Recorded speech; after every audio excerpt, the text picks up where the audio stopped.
Welcome to Nebraska Preps Postgame with Damon Benning and Jacob Padilla. It's another week of NEB Preps. That's the music, the big voice guy. He lets us know we're getting started. I couldn't be happier. I'm like a kid in a candy store. I'm back with my buddy for another year of NEB Preps, Mr. Jacob Padilla. JP, how are you? Good to get you back in the fold, DB. I don't know about, we'll see.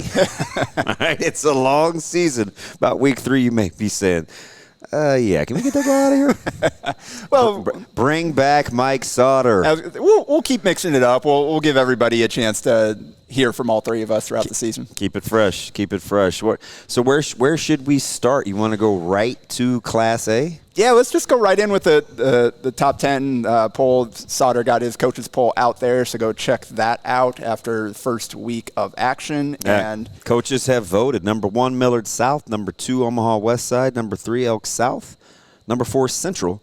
Number 5, Omaha North. Number 6, Bellevue West. Number 7, Southeast. Number 8, good win. We'll get to them. Omaha Creighton Prep. Number 9, Kearney. And number 10, Papillion-La Vista South.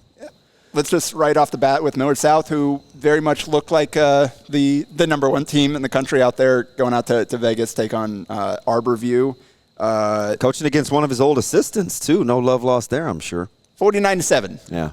Was the final there, and I was watching parts of it, and it was like 28-0 to start the game or whatever, something like that. Millard South is a problem. Jet Tamala, ho-hum, 19-25 for 285 yards, 5 touchdowns. You should just pencil him in roughly for about that. You know, he's going to throw for almost 3 bills, multiple scores. Yeah. Marion Jackson appears to be back offensively as a feature role here. 154 yards on 8 catches and 3 touchdowns to start the season. He was the one on the double catch, right? Yeah, so the spirit breaker. So that's the first play I saw when I pulled up the stream was just Tamala evading the rush in the pocket, throwing on the run, hitting Isaac Jensen, bouncing off his hands, and Jensen got banged up on the play too. Ended up leaving, but came back. I'm hoping. I want to see I like to see him stay healthy. Yeah, that would be big for them and for him. Kind of waiting his turn now with what they had last year, just the depth. Yeah. But bounced off his hands right into Jackson. So for one of those 3 touchdowns, but he. Dallas Gaius Anyegbu had a touchdown as well, and then Jensen, he caught his own at a different point there, so just spreading the love. Quietly, I like Dallas. Yeah. I like him. He flies under the radar on that team. He's got good size, good hands. He's active. He's got good catch radius. But, I mean, on a team like that, sometimes it's just like they talk about everybody else. Yeah. He's a good player. Yep, no doubt. I mean, they got a lot of good players. Interesting. I thought that the backfield split was interesting. We wondered kind of how they were going to use the 2 backs with Wheeler coming in and Pruka returning. Pruka 8 carries, 26 yards, a touchdown, plus 4 catches for 40 yards. Wheeler had 7 carries for 41 yards and a touchdown and 2 catches for 3 yards. So about 12 touches for Pruka, 9 for Wheeler in the first match. So it seems like they're going to kind of just split that time a little bit. If they find a way to run the ball effectively, you talk about a handful. that's a handful.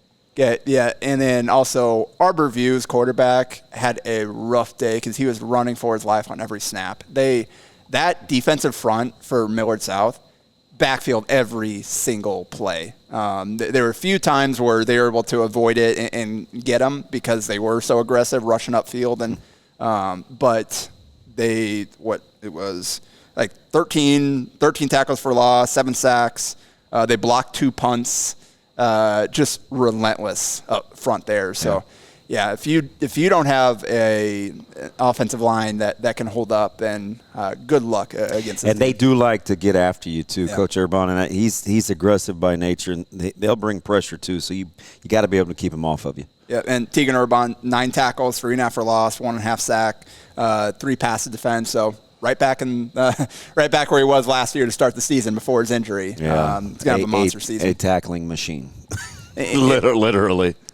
And again, like, guys putting up stats here, like, how many games this season are they going to play long enough to be able? Oh, that's a good point. And that's kind of the Wheeler Pruka thing. It's like, you're not, a lot of these games, you're not going to get 4 quarters to get them both touches.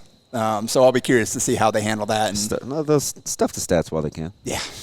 Millard South very much very impressive to open season. Man, Tomala, jeez. Big, strong kid. Yeah, and some of the throws he's made. Got really good command of that offense.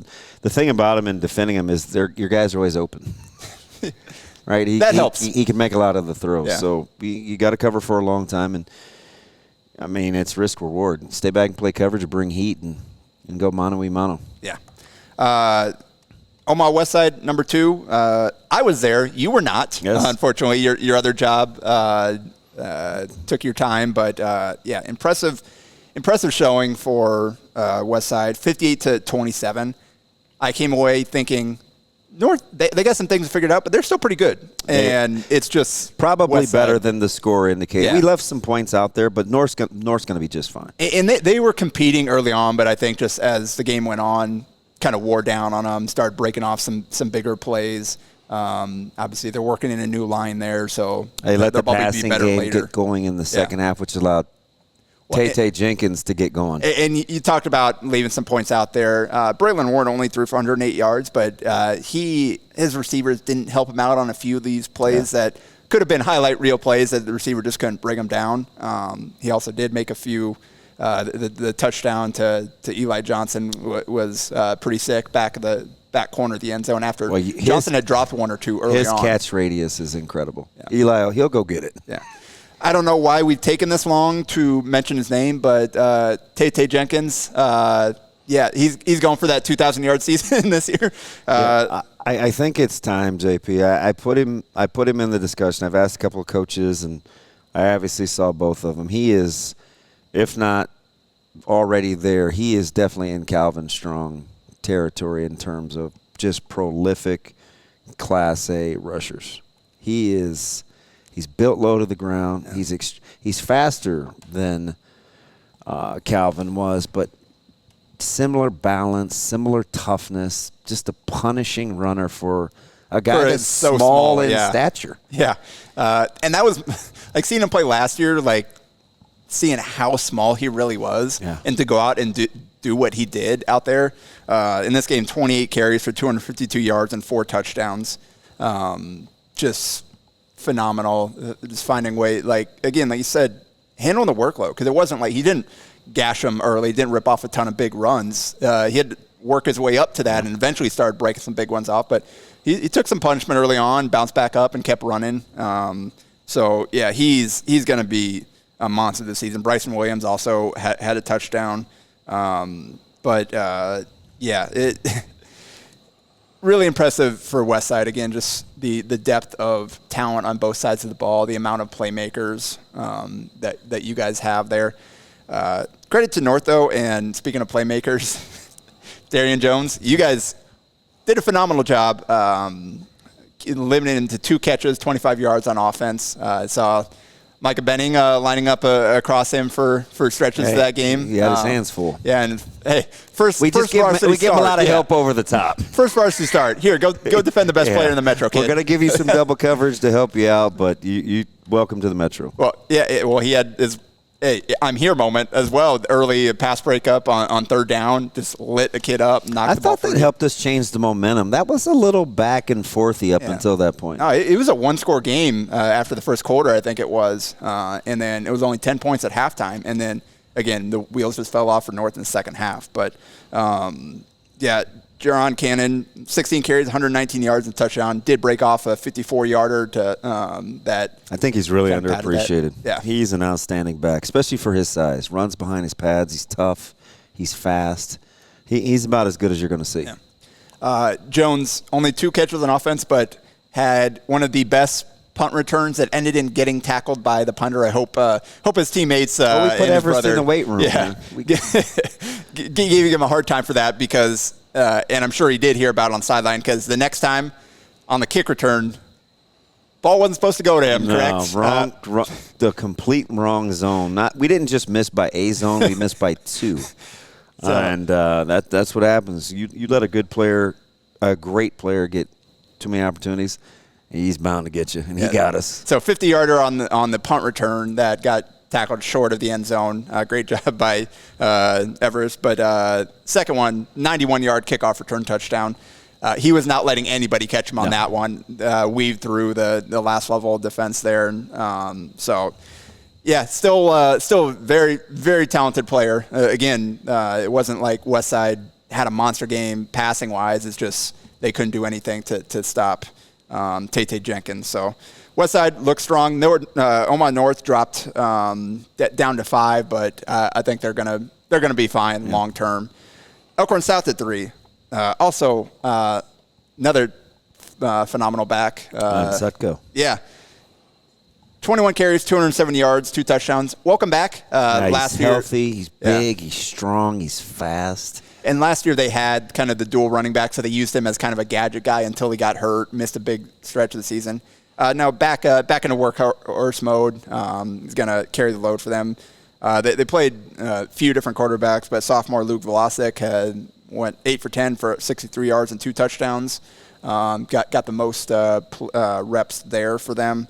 Lincoln East went to school with his uncle and his mom for that matter. So comes from good stock, that's for sure. Yep, they held Lincoln East to 81 yards on 28 carries and forced 2 turnovers, I believe. So, yeah, Elkhorn South, they're at number 3, looks strong all around. And then, this one, Omaha Central, Bellevue West. Yeah. Great week 1 game. Bell West has to be kicking themselves about this one for a while. Yeah, this one's gonna be hard to shake, and they better turn it right around because they've got Elkhorn South, who's not going to do them any favors. But if there's some takeaways, if I'm Coach Huffman in Bellevue West, stopping the run, you do appear to be built to be able to hang in there in the trenches because they're going to get all they want from Elkhorn South and Sutko. But just closing time for the last handful of years for Bellevue West has just eluded them in games in which you're first and goal on the 5 up with 28-12 with 11 and some change left, can put it away, and it was downhill from there. And Central just wouldn't go away. BJ Newsom, I'm telling you, tough for a guy that you look at him and you're like, what is it? He gets a ton of. Our head coach thinks he's like the real deal just because of his poise. He says he always talks about how savvy he is. Coach Amanji's a huge BJ Newsom fan, and he played well against us all. He just makes the right throws, the right play. He can buy time, and as we've seen with Pittman and Caprice Keith, he's got enough weapons, and he can hand it to Haney too. Like they got options. Yeah. That was 20-12, and then a 17-0 run for Central to end the last game. 11 minutes. Yeah. Just phenomenal work. Again, we've seen Newsom in these spots before. Just the gamer, tough down the stretch. I was talking to our buddy Mike Sauter that was there. Like, he even cramped up at one time, and they had to take him out and got him back in there. But, 244 yards and 2 touchdowns. Also had a touchdown on the ground. Had a 2-point conversion as well. Which loomed large. Yeah. Yeah, that was huge. You mentioned they limited the rushing attack. Kylan Haney only 66 yards on 16 carries and a touchdown. He looks noticeably trim. Like he's come down in size, kind of growing into that body. But Bellevue West was better against the run than I thought going in for a young O-line, D-line type. But they're built to stop the run. Yeah. You mentioned Keith, the former Thunderbird, and Pittman there. They each had receiving touchdowns. But in Newsom, what he did on the stretch. But hero of the game, Robin Pablo Vargas. Game-winning 39-yard field goal in his first ever football game. He's so kind of aloof on the sidelines. You're just kind of watching it before it has to happen. He's kind of over there by himself, and it's like, no problem. Go check social feed for Sauter, NEB Preps, because hilarious interview with him after the game. You got to go listen to that. But that's such a great story for week 1 for this kid that, again, his mom barely let him play football first time. Got out there and first varsity game, he comes said, nobody really know who I was. To try it. Yeah, people are going to know his name on Monday or on Tuesday, I guess, as we record this. So that's a moment he'll never forget, and unfortunately, Bellevue West probably won't be able to forget about this one for a while either. But better have a short-term memory, though. Yeah, and they got to figure out, again, offensively, like they've got a lot of weapons. They got to figure out kind of the I'd be curious to see what they do at the quarterback spot because the passing game has eluded them in terms of consistency a little bit, but Will is such a good runner. Maybe there's a way they can hand him the ball. Yeah, only 90 yards, 50% completion for Anderson in that one. But they split up the back. Like, he led them with 12 carries out of the backfield. Tristan Rez-James only got 5 carries. Thought he touched it a little more. Dylan Miller got 7. Demarcus Robinson got 4. So they were spreading around in the backfield after. I thought Rez-James really emerged last season as a big weapon for them. And so, yeah, they've got a lot of weapons. They got to figure out, all right, the hierarchy of touches and where the ball needs to go and who's going to step up and make plays when they need to in the clutch, which didn't happen in week 1. So this is something they're going to have to learn from. Yeah, as we've seen, Omaha North dropped to 5, Bellevue West at 6. Number 7 in the coaches poll. Little bit of a Coach McQuinn and Grand Island ran into a buzzsaw defensively with Lincoln Southeast. Yep, 30-0 for Southeast. Former Islander Gavin Sem threw for 76 yards, a touchdown. Unfortunately, Kane Logan injured last year, got off to a great start, had 78 yards and 2 touchdowns early, 22-yard reception. Left in the second quarter and did not return. So hoping for the best for him because pretty good player there for really the good player. And then the surprise maybe of the first week, especially considering how the game went last year. But Creighton Prep on Saturday afternoon here in Omaha. Midday. All this college football going on and Prep's putting on a show on their own field turf. Yeah. But, did Smet Jesuit out of the St. Louis area, came up here for a return game. And Prep pulled it out, 42-35. DeSmet's, I think, was number 5 in their largest class down there in Missouri, 5 or 6, something like that. So that was a really good win there for Prep. And you've got it was tied after the first quarter, then 21-0 second quarter for Prep to open it up. Then they gave up a 21-0 third quarter. No answer. So gave it up, new ball game, and they were able to make the plays in the fourth quarter, got the lead, and then sealed it with a interception on the end. Nico, don't know how to say this name. I just want to say number 13. But he is really good in the secondary. Yeah, great play. I should have checked before this. Kocmich. Nico, great play. Way to seal the game for your team. I don't even want to attempt it. Just say Nico, great player. Yeah. Well, sometimes parents aren't super tickled by that either. So we just, and for the sake of not butchering it. Yeah. Another Henry Trushinsky had a pick 6 for the big play, and then Jack Lammers at quarterback for them this year. Just finding a way to make enough plays in the passing game to keep them honest. Because they got a pretty good back. And Angelo Walker, who we liked as a young kid a couple years ago. Last year, with Ruby back, they kind of made him the workhorse. And they used him to throw it to too. So put him more slot, kind of stretch. He's a handful. But yeah, thickly built, low to the ground, tough to get down. He's got good lateral quickness. He's tough. 23 carries for 172 yards and 2 touchdowns. And then Sheldon Galladay, 3 catches, 84 yards and touchdown. Kid's a pretty good athlete. Yeah. They're now a senior. He's going to be a weapon there in the passing game for them. So Prep goes from outside the poll to number 8 after that impressive Week 1 win.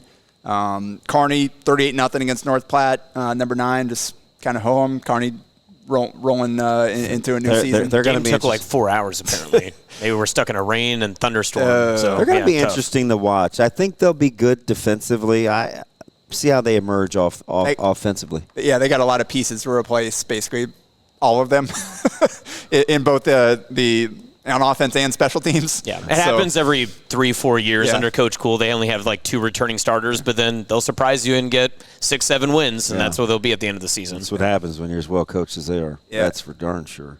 Papillion South, 41-14 against Papillion-La Vista to open the season. Derek Jones. He is so good. 16 for $141 and 4 touchdowns, plus 2 catches for 20 yards and another score. Grant Beckenauer appears to be playing quarterback and kicker and punter and defensive back. So they kind of platoon those guys in 7-on-7 in the summer, and I asked his dad how he thought it would shake out, and apparently he's landed at the quarterback spot, and He's going to make good decisions. We saw it on the court, as a dual sport athlete, and apparently he's a multi-positional player too. But Jones may be literally, no hyperbole, one of the best kept secrets in the state. He is a fantastic runner. Yeah, good get for Coach Hill over there at Kearney, correct? Yeah. If he keeps playing that way, he might not be at Kearney much longer. I'm telling you, he's really good. Oh, yeah. We mentioned Tate, another guy that maybe physically doesn't necessarily look the part, but, man, he can play. Yep, and he's relentless, doesn't go down easy, great balance, really, really outstanding change of direction. Final result we'll mention in Class A, Millard North fell 23-12 to Millard West. Probably the shocker. Yeah. Rough day for our boy Ravi Lula there. He watched half of that and saw enough and got out of there to go watch Nebraska. But, Millard West is doing some interesting things on offense. Logan Crocht, they had him throwing the ball, running the ball, and catching the ball. Kind of had two quarterbacks playing there with Gus Dahlhauser as more the pure passer, and David Washington led them on the ground, 65 yards and a touchdown. Going to take some time over there, but I love the hire. They got a lot of football guys on that staff. They understand the youth landscape. They're going to be interesting to watch. It's going to take a little time to build the numbers back. And Millard North obviously has some things to figure out, and special teams are such a difference maker at the high school level. They had one of the best kickers in the Metro in Alexander Mashad last year. He's gone, and they have to figure out their kind of whole special teams have to operation. shore that up. Yep. Moving on to Class B. Elkhorn North, 46-0 against Pius, who was receiving votes in the preseason poll. It's pretty impressive. Yeah, that linebacker trio of Freeze, Reynolds, and Christo, those guys are going to be tough. It's going to be about as good as it gets in that class. And honestly, you could probably stack those guys up with any class. Yeah, that's a good point. That's shame on me. You're 100% right about that. They gave up 15 yards of offense, Damon. I know. 15 yards. It's you scroll and you try to blow it up to see if it's a misprint, and then you try to you want to find it someplace else just to see if. Yeah.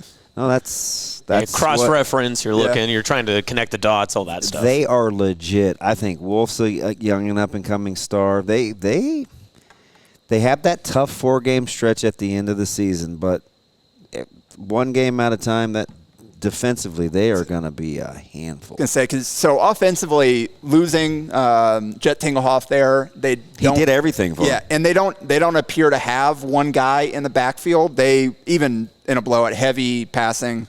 Beachy threw 29 passes, 219 yards, 5 touchdowns. He carried the ball 11 times. 11 different guys got passes in that game. Yeah. So Elkhorn North, they're evolving offensively. They're going to have to play a little differently than they did last year, where you could rely on Tinglehoff for so much. But with the quarterback, the receiver they got coming back, with Uckman had 2 touchdowns, and with Beachy coming back, I think you feel comfortable about relying on that, especially when you've got the defense that they do. They'll get stops. Probably the best game in Class B. Waverly topping Bennington. Waverly moved up from 3 to 2 there. 21-19. We talked about special teams. There's a blocked kick in there. That's the difference.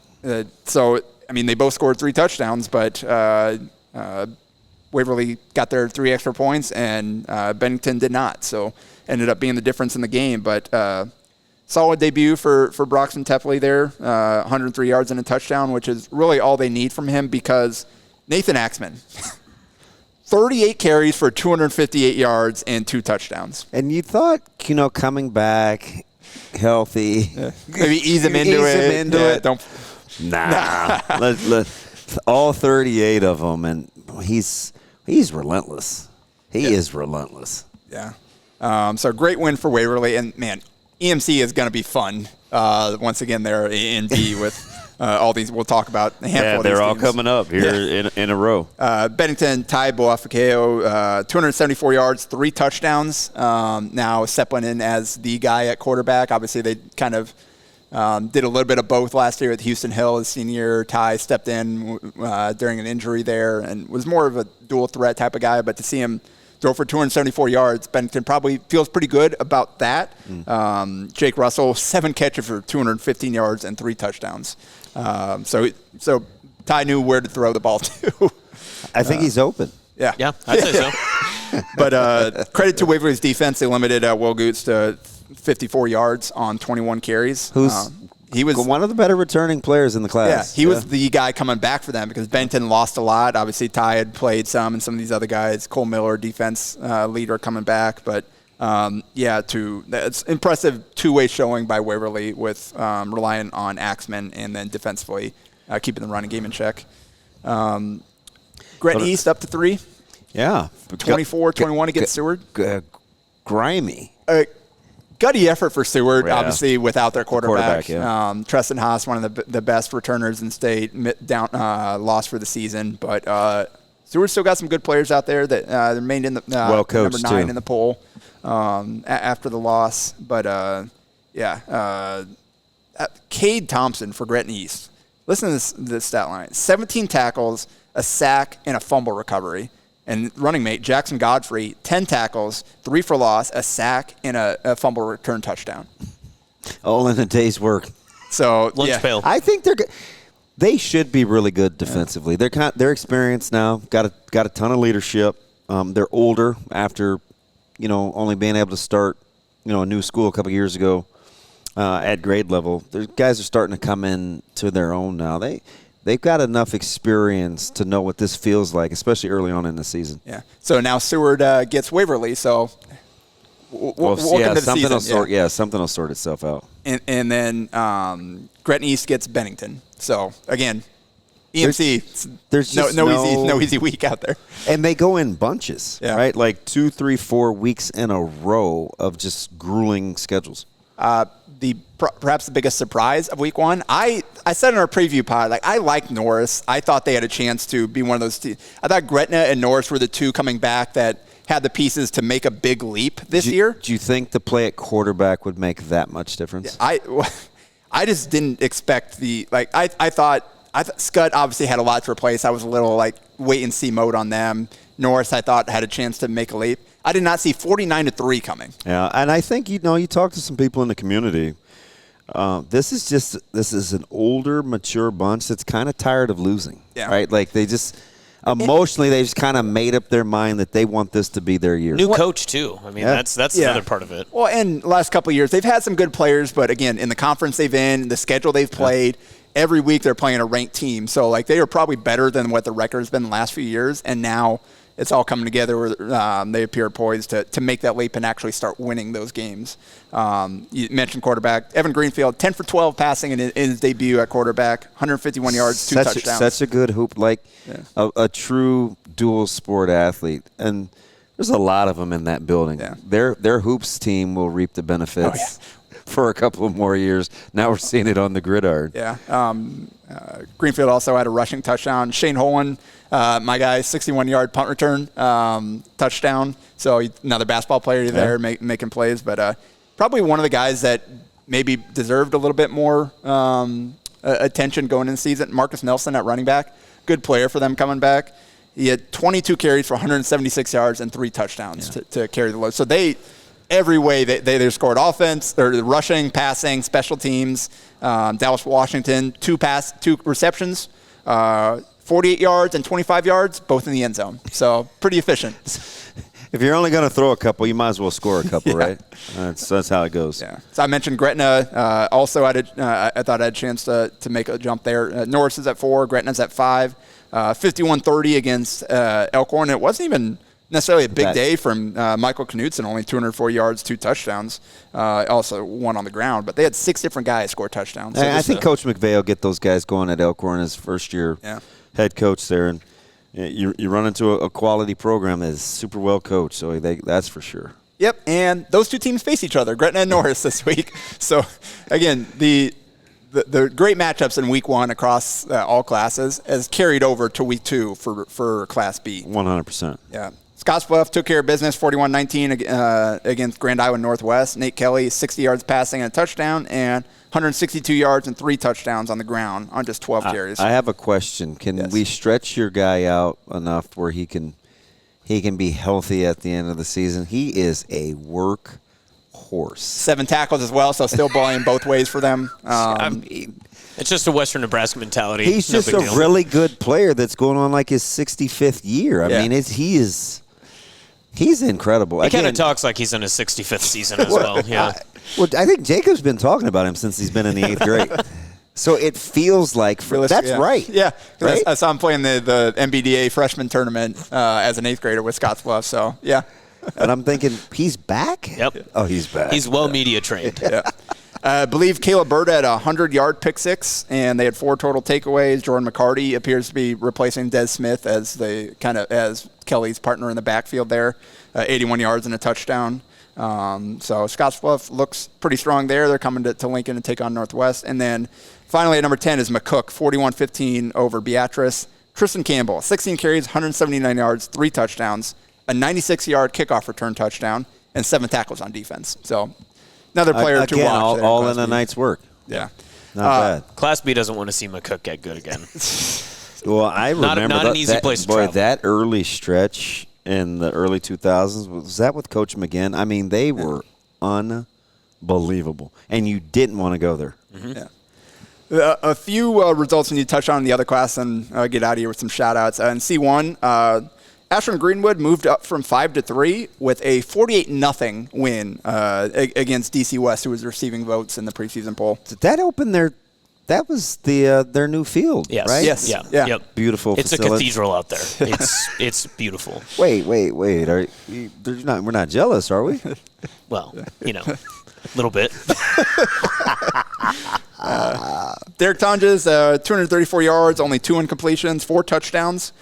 Cale Smith, 80 yards on the ground, 2 touchdowns, 2 receptions, 60 yards, 7 tackles, an interception.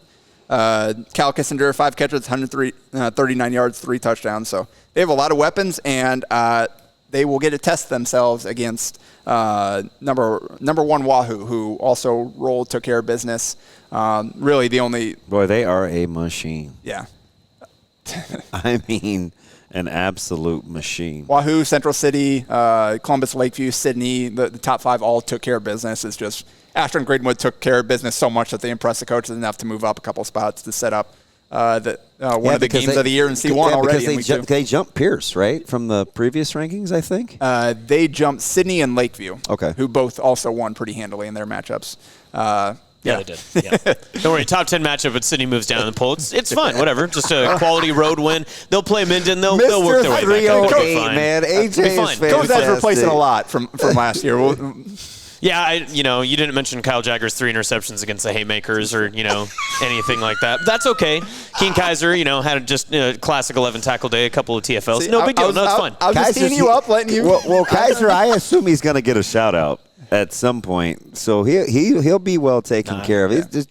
He's a really good player. We talked about him on the way down. Yep, yeah, good player. Couple results in C2. How about this? No Connor Booth, no problem for Bishop Neumann. So everybody talks about Norris Skutt. That one, because everybody's looking forward to it in week 1. That one's the one that caught my eye. This was the week of all of the past years' programs, the biggest names, kind of taking an L in week 1. That's how it felt. Norfolk Catholic was one of them. Yeah, and we'll mention another one in a moment here. But, 21-14. I think you mentioned did you see what the difference in that one was? A couple of interceptions from Norfolk Catholic. Interception early, and then looked like Norfolk Catholic was going to take control. They took a 14-7 lead. Very next offensive play for Bishop Neumann, like a 70-yard score. So every moment that Norfolk Catholic looked like they were going to take advantage, Bishop Neumann was just right there with them. Credit to them. Huge win. So they moved up to number 1. Norfolk Catholic dropped to 2. And then Hartington Cedar Catholic there at 3.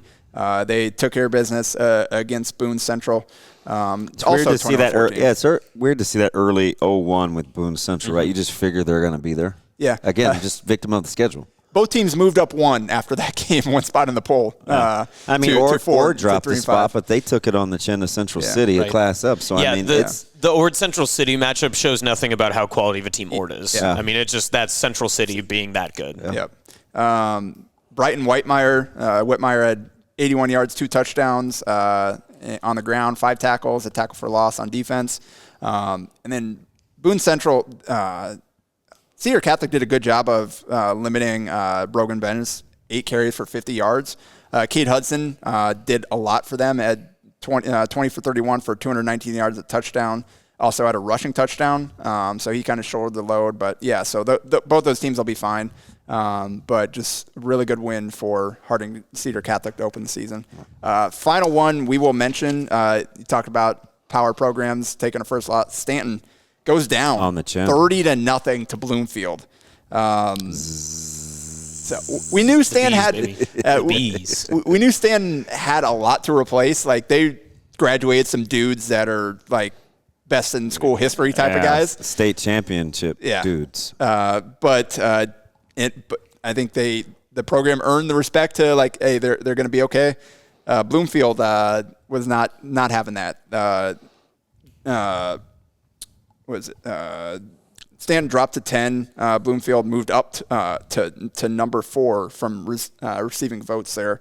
Brock Genetow, 21 carries, 140 yards, 2 touchdowns, 15 tackles, 2 tackles for loss, and a fumble recovery. Yeah, I saw him all over the news highlights, too. That's how you know that's a good win against a quality program.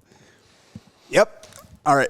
Any final thoughts before we get into some shout-outs here? Oh, man, the shout-outs are yours, man. I'm looking forward to week 2 and to see what kind of improvements are going to be.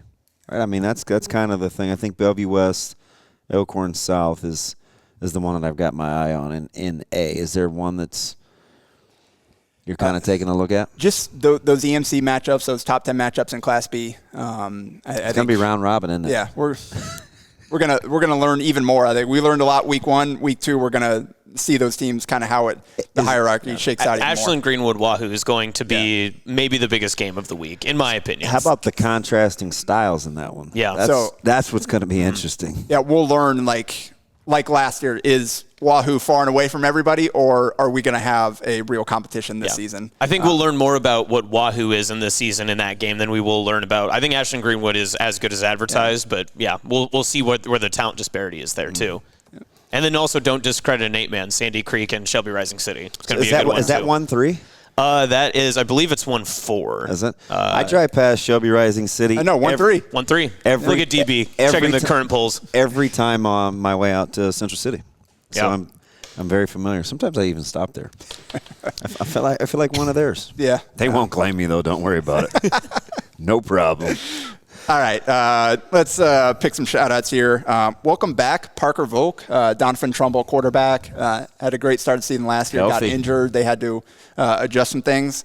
First game back, 22 of 36 for 292 yards and 5 touchdowns, 20 yards on the ground, 3 tackles and a sack in a 36-7 win over Amherst. Jack Poppy, 13 catches, 121 yards and 2 touchdowns, and Talon Bennett, 6 catches for 160 yards and 3 touchdowns. So those are where all the touchdowns went. So Donovan Trumbull Donovan Trumbull again is going to have something to say in that class with the weapons they have coming back and with Volk now healthy. Malcolm Jr., Gavin Little, obviously they replacing. How did Malcolm drop out of the polls after a win? This is tough voting.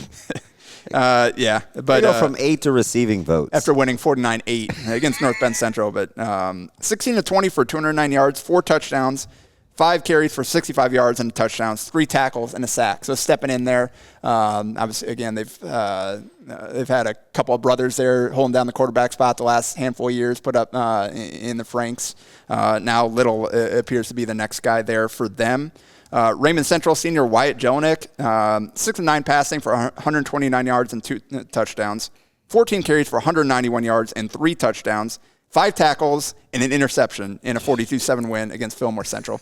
So stat line, getting it done on both ways. Yeah, good stuff. Archbishop Bergen senior Austin Schuler, quarterback, 16 of 20 for 327 yards and 5 touchdowns, 20 yards on the ground in a 42-3 win against Conestoga. Pierce senior Caden Fritz, 28 carries for 235 yards, 2 touchdowns, a 2-point conversion, and 5 tackles in a 27-21 win against Aurora. So that wasn't every snap from him. I was going to say that's one that it wasn't you're just being up on lesser competition. They needed that performance from him, and he delivered to get a good win for Pierce there. And they actually dropped in the coaches poll. Yeah. Yeah, It's just one spot, it but just still. it goes to show where all of that fluctuation is in that group. It's highly competitive in that middle pack. Yeah, Syracuse senior Will Jansen, 16 carries for 241 yards, 2 touchdowns, a 2-point conversion, and 6 tackles in a 32-21 at Milford. And then finally, Alliance junior Trini Trejo, 13 carries for 265 yards, 4 touchdowns, and a 2-point conversion in a 72-24 win against Gordon Rushville. And not to be outdone by a 76-74 overtime game either. So hey, don't forget, I know that you love your 8-man football as well, Jacob Padilla, but Sandy Creek just replaced one of their all-time leading all-purpose yardage, Ethan Shaw. Cam Seeley, he ended up having 10 of 16 passing, 191 passing yards, a score, 19 carries, nearly 200 yards, 4 scores on the ground. Pretty good. Yeah. Pretty good. If you're going to replace a 10,000-yard guy, pretty good start to that. Who seems to have played for another 65 years between he and Nate Kelley, man. Wow, good on Shaw. Comes from good stuff. That's fine. All the way out there. That's another week. It's in the books. It's about as thorough as you're going to get. We enjoy it. Tell your friends. Tell your family. It's a great pod. That's my man, Jacob Padilla. I'm ODB. We got Action Jackson, Austin Jacobson producing with the key contributions representing the 308. It's another week of NEB Preps.